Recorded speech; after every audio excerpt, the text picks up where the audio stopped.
Is there an argument to suggest that actually what Zelenskyy should do, the Ukrainian leader, what he should do is agree to some loss of territory to the Russians in order to stop the war and therefore a wider loss of life?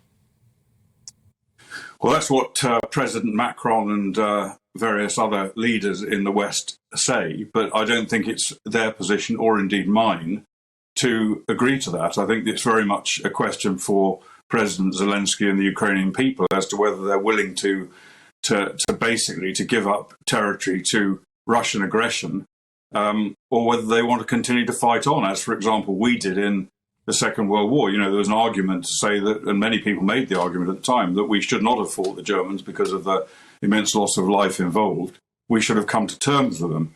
Churchill decided not to do so and didn't, and eventually we won. And that may be the case here. It may be that there does have to be further loss of life in order to maintain Ukraine's sovereignty and territorial integrity. But that's something very much for President Zelenskyy.